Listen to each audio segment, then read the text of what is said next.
research and professional membership organization whose purposes are to promote high standards of competency and conduct among its members and to advance the state of actuarial science. Members of the Society of Actuaries, who currently practice primarily in the areas of life insurance, health and retirement systems, and investments in the United States and Canada, are skilled in the evaluation of contingent events, in structuring models to describe and measure risk, and communicating the resulting implications. Representing its members, the Society of Actuaries is a part of the worldwide actuarial profession. The bylaws were amended to provide that the authority for all committees resides within the Executive Committee, except where explicitly reserved elsewhere by the Board. Operating guidelines will be developed clarifying the authority of the Vice Presidents and the committee chairs. It was announced that the constitutional amendment that would have allowed associates of 10 or more years' experience expanded rights and privileges, including the right to vote, did not pass. Of the 55% of the fellows who responded, 59% voted against the amendment. It was reported that the Educational Policy Committee approved an asset liability course as part of the required core, the content of the new finance track, a review of Course 100 to make it more consistent with current education practice, and the merger of survival models and construction of tables into one examination. An evaluation of the Society's testing program was presented by an independent consultant. The review focused on psychometric quality of measures of reliability and validity, as well as program organization and governance. Recommendations will be pursued further by the E&E Committee and the Board. The Board endorsed in concept a recommendation that the requirements for associateship be increased from 200 credits to 300 credits. The additional 100 credits will come from the fellowship core subjects. Associateship electives would be adjusted to consider EA-related issues. Final adoption is expected in January. Please let the Board know your reactions to this proposal. I'd like to take a minute and stop here and have a little independent survey and ask you to vote by your applause how you feel about the increase in requirements for associateship. Those of you who think it's a good idea, please applaud.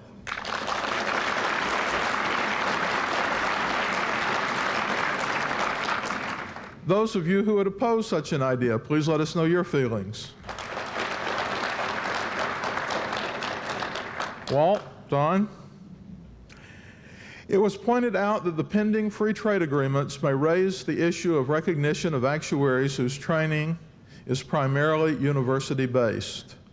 This may ultimately require a reconsideration of the use of college credit in lieu of examinations. However, no action was taken by the Board at the present time. Don Sondergeld indicated that he wanted one feature of his presidency to be the increased use of member surveys. Accordingly, more surveys have been included in the actuary, and audience surveys have been introduced at the spring meetings. I presume most of you consider yourselves well informed about the pending elections. How many of you think today is election day?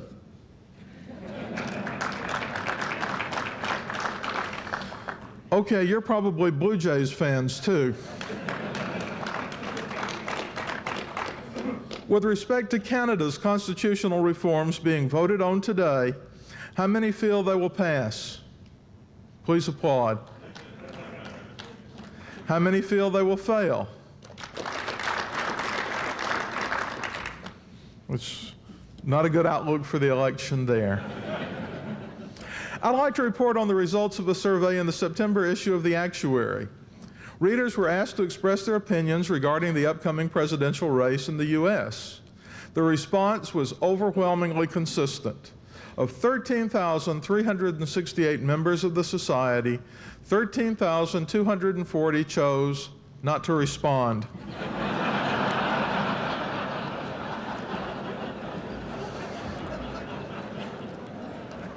Of the 128 responses we did receive, Here are the results in increasing order. 2 votes for James Bo Gritz. 3 votes for none of the above. 4 votes for Ross Perot. 10 votes for Andre Maru. 51 votes for George Bush, and 58 votes for Bill Clinton. That means that George Bush received 41% of the actuarial vote and Bill Clinton received 46%. Because no candidate received a clear majority, the vote has to be thrown into the House, and we'll now have to vote by our applause. Of the following 3 candidates, Don, we'll let you judge again. Who do you want to win the election? 1, George Bush.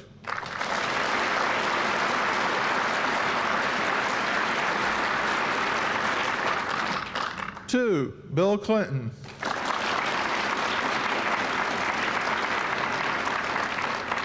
3, Ross Perot. Don, what would you say? I can't hear you. He can't hear. Well, we have another solution to that as well. Because of the light response to our survey in the actuary, a task force was set up to determine what could be done to increase participation. After several meetings, the task force concluded that the problem was that the survey was not worded in a way the average actuary could understand. To test this theory, we would like to read the new survey to you and ask that you find Don and give him your response sometime during the meeting. According to our task force, which was dominated by examination general officers, the survey should have been worded as follows. You are the actuary for a small life insurance company. With respect to the 1992 U.S. presidential elections, which of the following candidates do you think will lose? 1, George Bush. 2, Bill Clinton. 3, Ross Perot. Your answer choices are A, 1 and 2, B, 1 and 3, C, 2 and 3, D, 1, 2, and 3. E, the correct answer is not given by A, B, C, or D.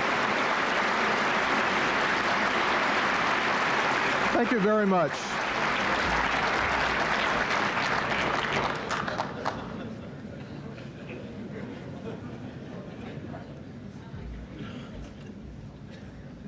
I think you can understand why I always try to have Dave Holland appear on the program after I talk. Dave, as many of you know, is from Atlanta, Georgia, and I think there's a World Series team or a candidate or whatever that was from, the Braves were from Atlanta.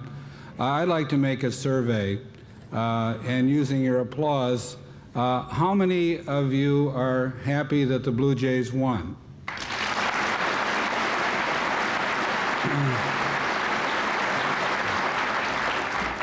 And how many of you are disappointed that the Braves lost? I'd like to now ask our Executive Director, John O'Connor, to make a few announcements.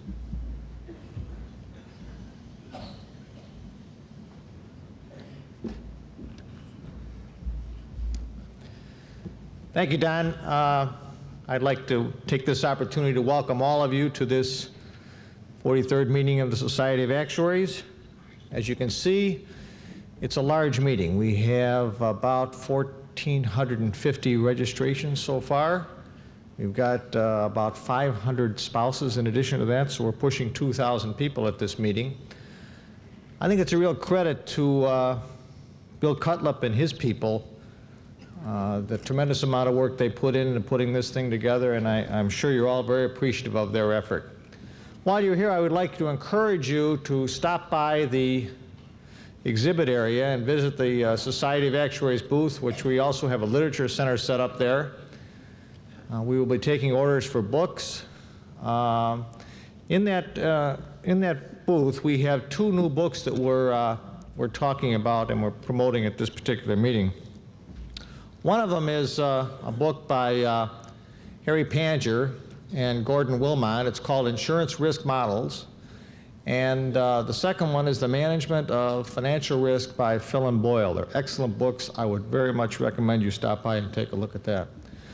Also, as you know, last year under Don's leadership, we came out with an actuarial directory which replaced the biographical information that was normally covered in the Society Yearbook. It's very important to us that we have that information accurate and correct. We want all of you to have proper information in that book. So I would ask you, we have a computer set up in the exhibit area with all of your information that will be covered in that directory. So I would ask you very much, while you're here, stop by that exhibit area, take a look at that computerized listing of how you will be listed in the actuarial directory. We want it correct. If it's not correct, we will change it on site, and we'll make sure that it's accurate for the upcoming directory. Also, as you know, a couple of years ago, we started the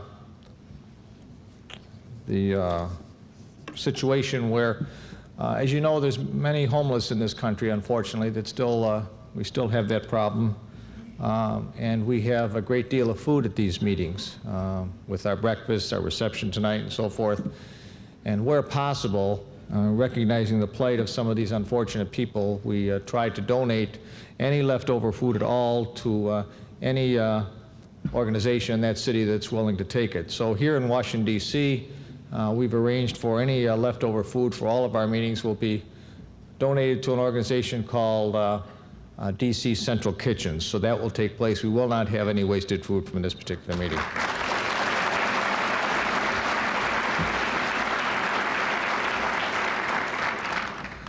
The next thing I'd just like to mention, Session 19, which is financial rating systems, has been changed from a workshop to a panel discussion. Now this means that we can accommodate more people than in the past, and our registration will not be as limited for that particular session.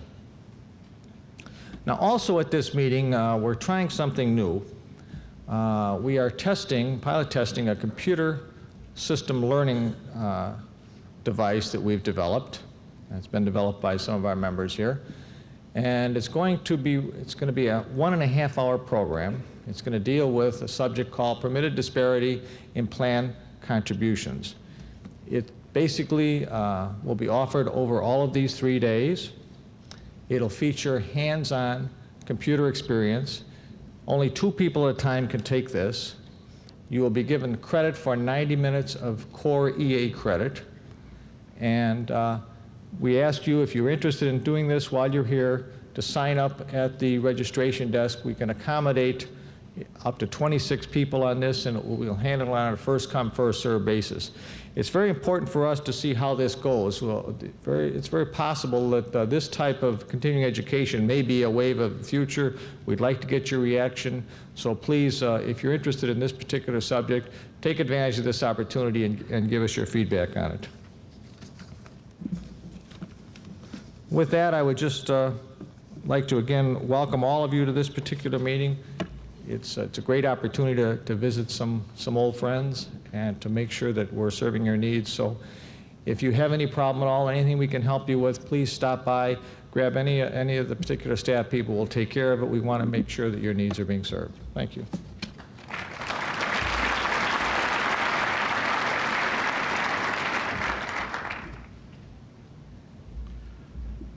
John and his staff do a terrific job.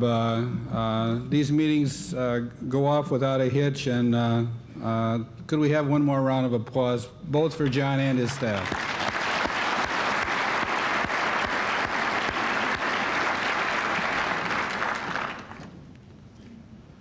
Now, the theme of this year's annual meeting is Financial Security Systems in the 21st Century. It is a meeting which emphasizes insight and a forward-thinking focus, something which actuaries are pretty good at doing. Now, one of the most talked about topics in financial circles during the last few years is chaos theory. It has gained significant attention for its ability to reveal patterns and order in what were previously considered wholly random and unpredictable aspects of nature. Its application for such areas as price movements, market timing, and trend forecasting is just beginning to take hold. Join me as we begin to explore the basis of chaos and its components, fractals and nonlinear dynamics.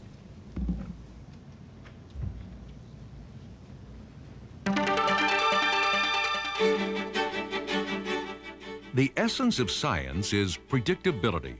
400 years ago, the German astronomer Johann Kepler concluded that the planets move in elliptical orbits about the sun. He also found a relation between the time for an orbit and the distance of the planet from the sun.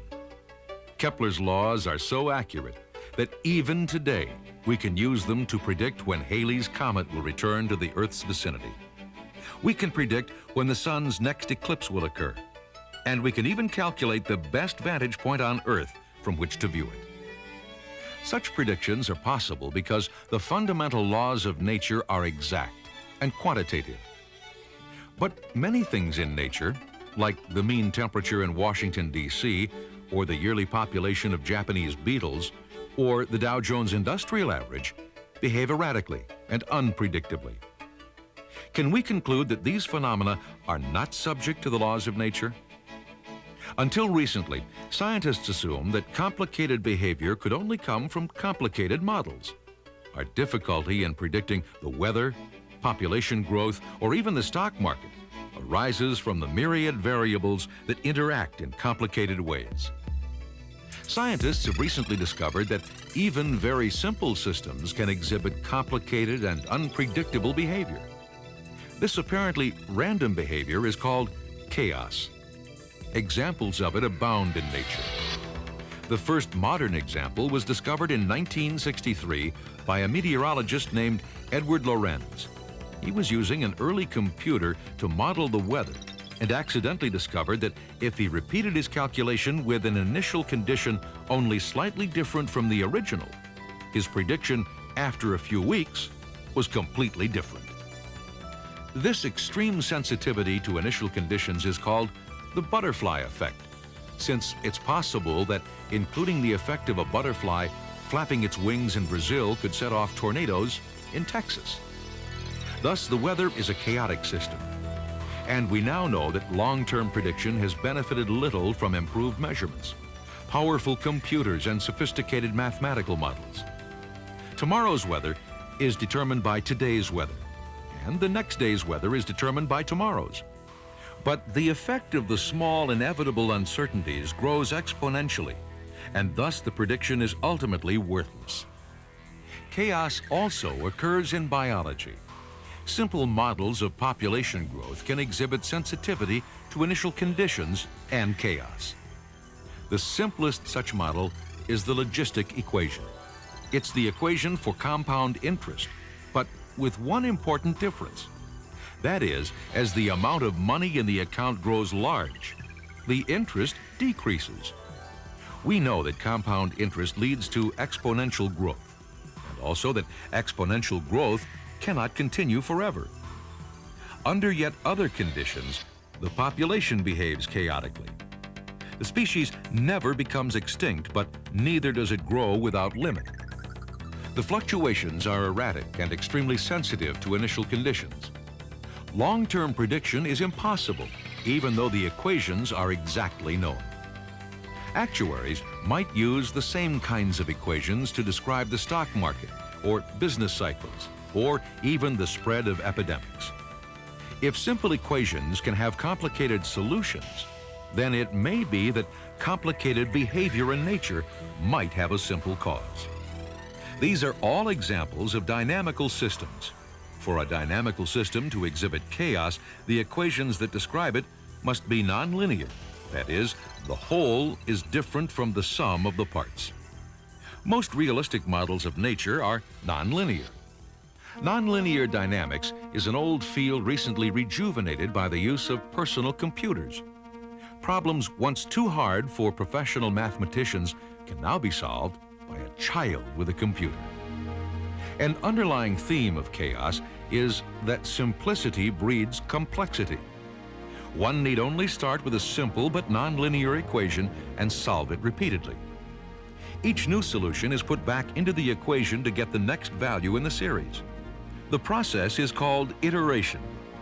If the equation models something in nature, so much the better. But even if it doesn't, the patterns formed are often visually striking. Computers give us the means to display the solutions in all their beauty. A new field of experimental mathematics has been spawned. Its practitioners include mathematicians, scientists, artists, and computer hobbyists. The patterns produced by the iteration of chaotic equations are called fractals, geometric forms that are neither lines nor surfaces nor solids. They lie somewhere in between, with non-integer dimensions like 1.5 or 2.3. Fractals have structure on all scales. Look at one with a magnifying glass, and it appears every bit as complicated as it does from a distance. Many natural objects are fractals. Lines, planes, and spheres are the exception, not the rule. A coastline is not a line at all, but an incredibly complicated shape revealing ever more detail as one approaches from the distant reaches of outer space. A leaf is not a plane, and a cloud is not a sphere. Rivers, plants, trees, and snowflakes are fractals. And like snowflakes, fractals can be produced in endless variety by the iteration of simple equations. The variety comes from small changes in various terms of the equations. The most famous example is Mandelbrot's set, named after Benoit Mandelbrot, a contemporary mathematician and the father of fractals. The Mandelbrot set comes from iteration of an extremely simple equation, yet its beauty is unsurpassed. It's been described as the most complicated mathematical object ever seen. Each level of magnification reveals additional beauty and surprise. Deep within its boundary are forms that resemble plants, shells, dragons, seahorses, and countless other images of nature. Could it be that nature's complexity arises from the iteration of simple equations? No one knows. For the moment, we must be content to enjoy the unexpected beauty that such equations provide. If we discover that all of nature can be described by simple equations, will it help actuaries make better predictions in the application of their science? Might there be financial and economic models that can exhibit chaotic behavior? No one knows that either. But at least we will understand better why prediction is so difficult. Meanwhile, we can marvel at how complexity and simplicity are intertwined in a world that delights our eyes and the mind.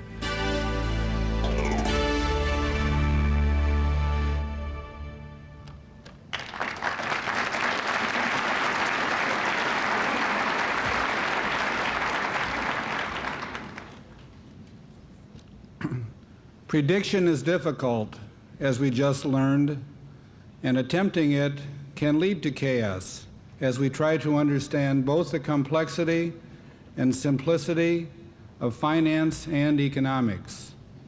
So we called upon John Nesbitt to help us, and he accepted. I'm sure we are all familiar with the books he has written during the last several years.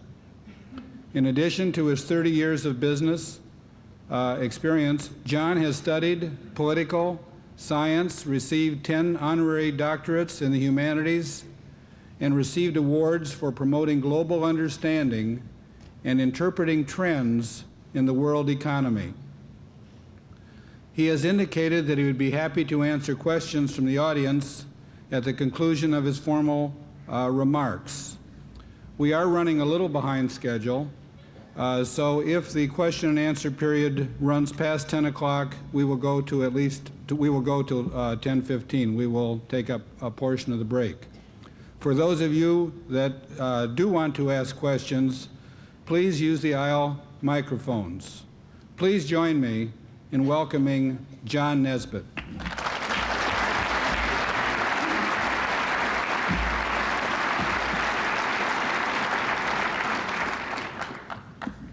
Thank you very much, Don, and good morning.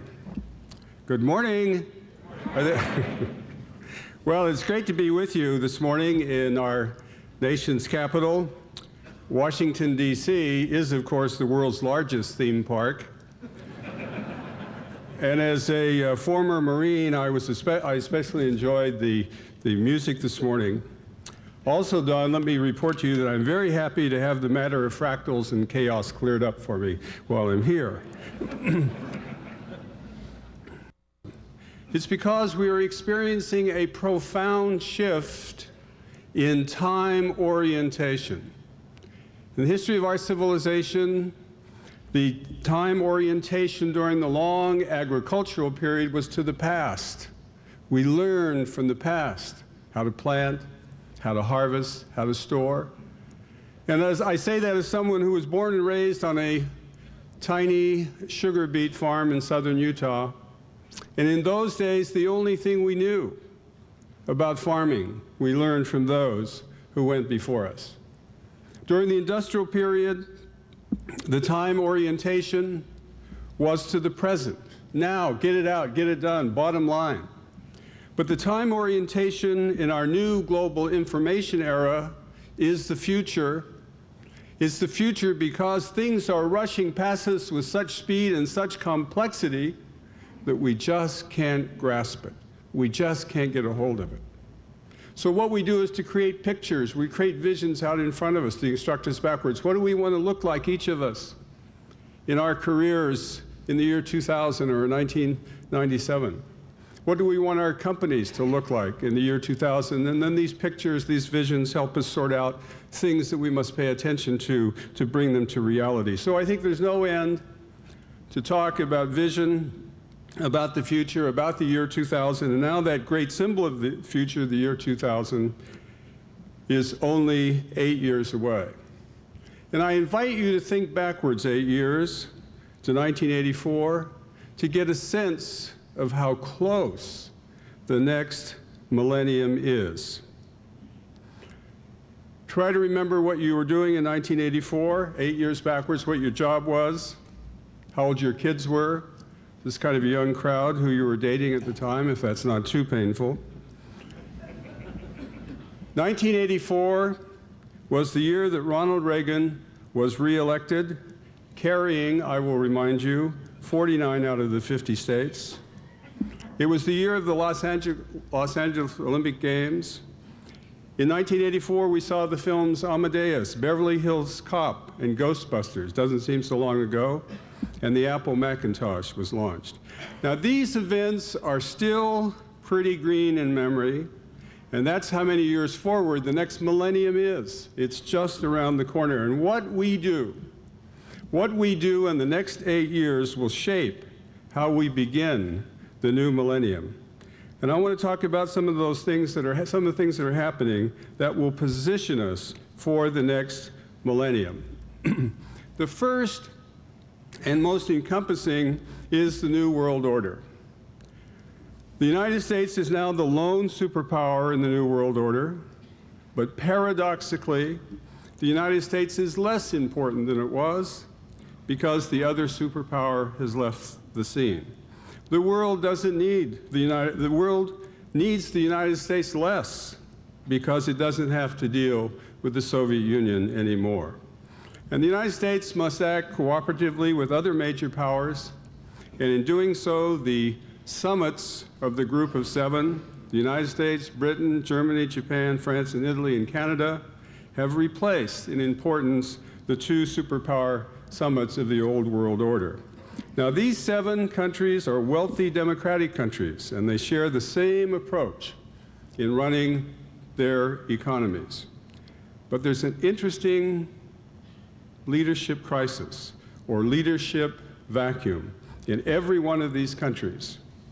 Bush, Major, Kohl, Amato, Mitterrand, Mulroney, Miyazawa, all are only running at only about 30% approval rating or lower. It's almost as if citizens feel that it is now safe to entertain other brands, alternative brands of leadership, and domestic